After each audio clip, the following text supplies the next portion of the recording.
Bonjour à tous. Alors, je viens présenter ma marque, surtout un besoin qui est invisible, mais également très réel. Euh, c'est un besoin qui est très réel. Je viens présenter cette marque parce que c'est une marque qui vient. Euh, alors, je viens vous présenter du coup une marque Habesha. C'est une marque de vêtements. Euh, tout est Tout a commencé parce qu'en 2022, j'ai été invitée à un mariage érythréen. Et c'était un mariage érythréen à Angers. J'avais pas du tout de tenue. J'ai commencé à chercher sur Internet, à commencer à chercher sur les réseaux. Et en fait, je me suis rendu compte qu'il n'y avait pas du tout de tenue qui représentait ma culture en France. Et donc, je me suis dit, si moi, étant parisienne, j'ai pas accès à ce genre de tenue, à plus forte raison, les personnes qui sont dans d'autres pays européens seraient aussi exposées à ce même problème. Donc pour ce mariage-là, j'ai dû faire venir des tenues d'Éthiopie. C'était coûteux, très lent, il y avait un délai très lent et le style était plutôt dépassé. Donc je me suis rendu compte qu'il y avait vraiment pas de marque Habesha pour les jeunes filles comme moi, mais également pour les femmes. Et je me suis rendu compte aussi que ce n'est pas tout simplement un problème de vêtements, mais un problème aussi de visibilité concernant cette culture qui est très invisible en Europe et en France. Donc j'ai décidé de créer ma marque de vêtements pour pouvoir parler à des femmes, et les femmes qui pourront acheter ces tenues, c'est des femmes éthiopiennes et érythréennes qui sont invitées à des événements, parce qu'il y a plus de 20-30 événements par an qui nécessitent des tenues traditionnelles. Et c'est des femmes de 18 à 50 ans qui sont capables de mettre entre 150 à 400 euros pour une tenue. Je veux aussi cibler une deuxième clientèle qui est afrodescendante et également multiculturelle, qui est sensible à une marque identitaire. Plus tard, j'aimerais aussi ouvrir à des hommes, des tenues pour les hommes.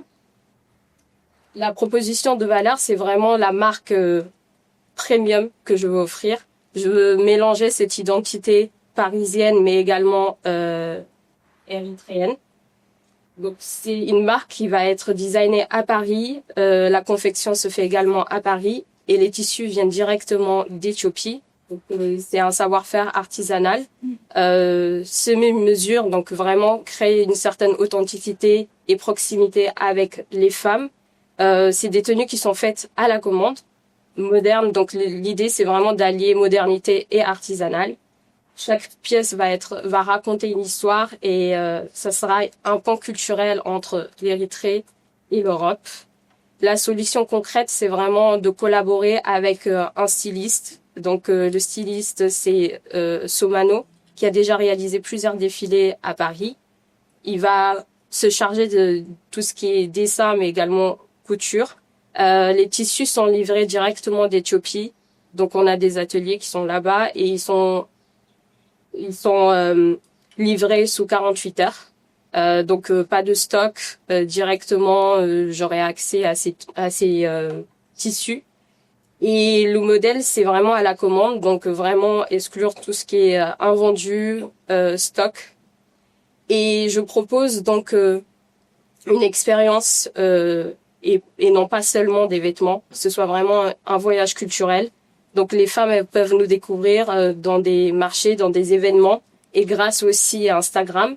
Et on est en train de développer donc un site internet qui va correspondre au calendrier éthiopien.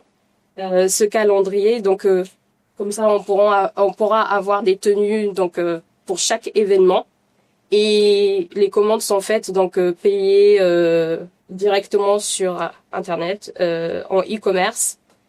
Et la prévente, c'est vraiment de créer aussi un attachement, essayer de fidéliser ces femmes.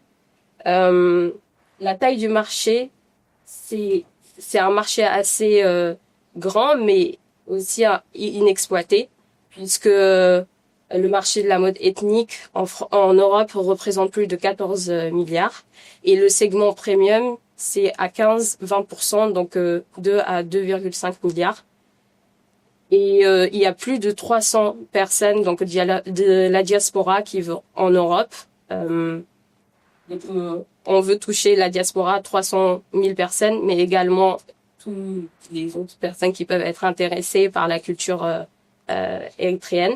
La concurrence directe, ça va être des supermarchés qui sont en France, qui proposent donc des tenues qui font venir directement d'Éthiopie, mais souvent c'est des tenues on peut pas du tout choisir la taille et souvent c'est pas très moderne. Et on a aussi des couturiers, mais la concurrence indirecte, ça va être plus des stylistes qui sont en Éthiopie. Donc on peut les contacter directement, mais ça prend plus de temps. Et donc mon business model, c'est vraiment de créer une marque en ligne, en précommande, inspirée du coup un peu du dropshipping, mais une version beaucoup plus artisanale et responsable. Et le panier moyen serait donc de 280 € pour une femme et 200 € pour un homme. Au début, c'est vraiment de se faire connaître grâce à des événements, donc se localiser plus vers Paris, Lyon, Angers, là où il y a une plus grosse communauté érythréenne. Et plus tard, c'est vraiment de se faire connaître en Allemagne, Suède, Pays-Bas et le Royaume-Uni.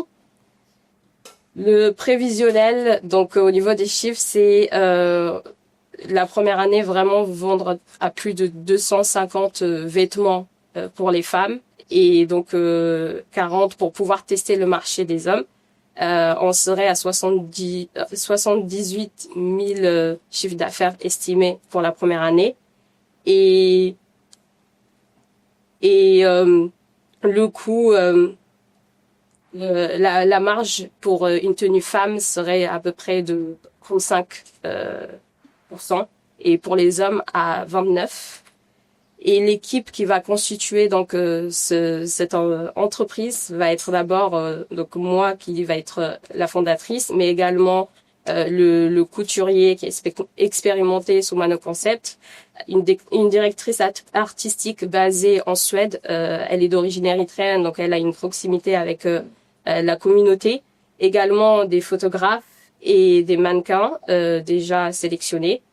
On a aussi une développeuse web spécialisée dans tout ce qui est storytelling. Je te laisse un peu dans pas trop longtemps.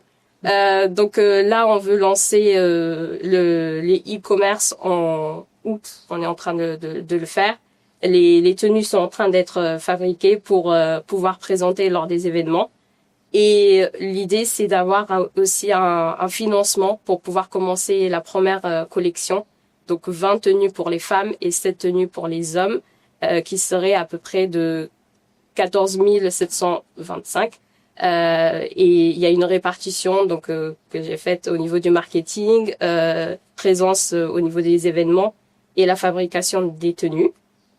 Donc je vous invite à rejoindre cette aventure qui va être intéressante et qui va permettre aussi de faire connaître cette culture qui est invisible jusqu'à présent.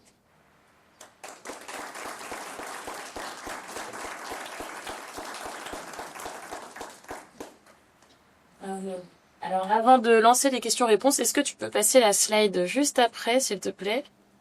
Je vous invite à scanner si vous ne l'avez pas déjà fait dans le public pour donner vos avis et vos retours sur le pitch d'Abby. Et je lance les 5 minutes de questions-réponses. Donc, si parmi notre jury, vous avez des questions, vous avez normalement un micro sur votre table pour qu'on vous entende bien. Je crois qu'il faut appuyer sur le bouton. Voilà. Et Léopold, si tu veux commencer. Bonjour, merci pour ton pitch, c'était très clair. J'ai une première question. Tu parlais d'une communauté sur Instagram. Combien est-ce que vous êtes aujourd'hui? Une communauté sur Instagram pour faire connaître la marque, etc. Pas encore parce que du coup on est en train de créer la marque. Mais je parlais plutôt une communauté au niveau de l'Europe, Okay. donc de la diaspora. Ok, ça marche. Et selon toi, quels sont les principaux risques à venir? Enfin, est-ce que t'as prévu quels peuvent être les risques finalement liés au lancement? Les risques, je dirais, après l'idée c'est aussi que ce soit du précommande, donc c'est vraiment éviter la casse parce que les personnes vont d'abord voir les tenues et vont commander. Donc c'est pour ça aussi j'ai mis en place ce modèle pour éviter tout souci, on va dire. Après, peut-être que les tenues peuvent ne pas plaire, mais l'idée aussi c'est de collaborer. C'est pour ça que j'ai collaboré avec un styliste qui a déjà réalisé plusieurs défilés et qui connaît bien le marché français. C'est pour ça que j'ai choisi un styliste comme ça et pas un styliste érythréen ou éthiopien qui peut être un peu éloigné du marché occidental. Ok, merci. J'ai une dernière question. Quel est le délai pour fabriquer une tenue? Est-ce que il te précommande entièrement la pièce ou c'est un acompte? C'est en acompte. Et puis les tenues, en fait, il veut réaliser à peu près 6 tenues par semaine. Donc normalement c'est de livrer sous 10 jours parce que les tissus on les a au bout de 48 heures et la personne peut coudre on va dire sous 48 heures et pour les grands événements l'idée c'est de faire semi-mesure un peu comme les robes de mariée où on a déjà la tenue mais on va ajuster lors des événements et comme ça permet aussi de créer une certaine proximité avec les clientes. Ok, merci. Déjà, merci beaucoup. C'est pas facile de pitcher comme ça. Moi, j'avais une question sur l'étude de marché que vous avez fait. Ouais. Sur déjà s'il y avait des marques d'intérêt, si vous avez pu interroger des personnes qui seraient potentiellement intéressées pour acheter cette tenue comme ça.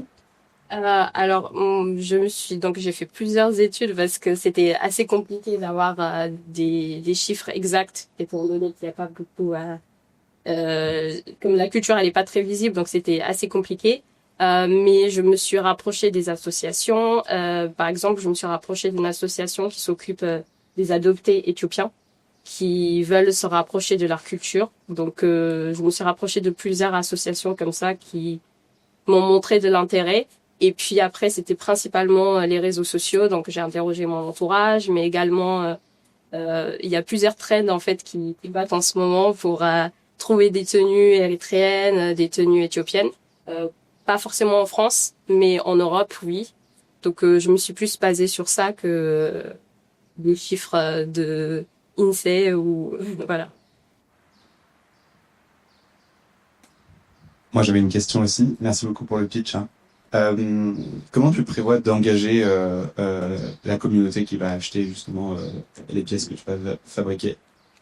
Je pense que c'est un enjeu clé là-dessus et ça va être difficile d'aller les chercher. J'aimerais bien voir ce que tu as prévu.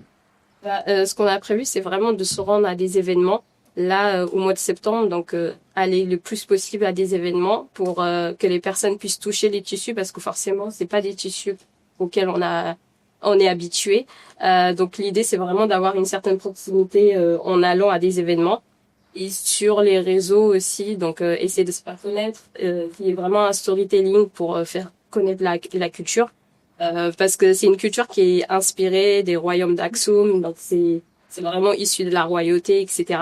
Et donc essayer de faire le plus possible de storytelling sur les réseaux, mais principalement à des événements. C'est un peu ça. Ok, merci beaucoup. On a le temps pour une toute dernière question. Ah bah, elle reste. C'est bon. Bon, déjà, fait une très bonne présentation. Juste une petite précision. Moi, je suis de l'initiative 93. Nous faisons des financements pour les prêts d'honneur. Donc, tous les entreprises qui ont envie de s'implanter dans le 93, donc, on pourra les accompagner à travers un prêt d'honneur. Donc, ça, c'était la petite précision. Ma question, c'est surtout le canal de communication. Quels sont les outils que vous allez mettre en place pour pouvoir consulter une communauté solide? Et deuxièmement aussi sur le panier moyen. Donc 250 pour les femmes. En fait, moi, par exemple, je suis en Éthiopien, qu'est-ce qui me poussera pas d'aller acheter là-bas et de le faire venir ou de venir acheter ça ici? Alors qu'en Éthiopie, c'est moins cher. Si j'achète ça là-bas, au lieu de payer ici à 250, qu'est-ce que vous allez proposer de différent? Déjà, les tenues qu'on fait venir d'Éthiopie ne sont pas moins chères. Elles sont quand même très chères. Par exemple, pour des robes de demoiselles d'honneur, on est à peu près à 300, ça peut aller jusqu'à 400 euros. Donc le prix, ça va être plutôt, c'est pas plutôt élevé pour la communauté érythréenne éthiopienne parce qu'on est déjà habitué à ce genre de prix. Et puis les canaux de communication, bah ça va être Instagram. Et puis on va aussi mettre en place une sorte d'accompagnement pour les femmes. Donc ça va être sur WhatsApp où on va communiquer avec elles pour avoir les tailles et qu'elles puissent on puisse vraiment faire du sur-mesure. Donc on aura une certaine proximité sur Instagram, TikTok et puis là on est en train de créer l'application. Et donc au niveau des prix, bah c'est pas très choquant on va dire pour la diaspora, mais on va essayer de faire des prix moins chers pour une par exemple pour les autres personnes qui sont pas habituées à ce prix. Donc on va faire des t-shirts etc pour les hommes qui peuvent être un peu moins chers. Merci beaucoup.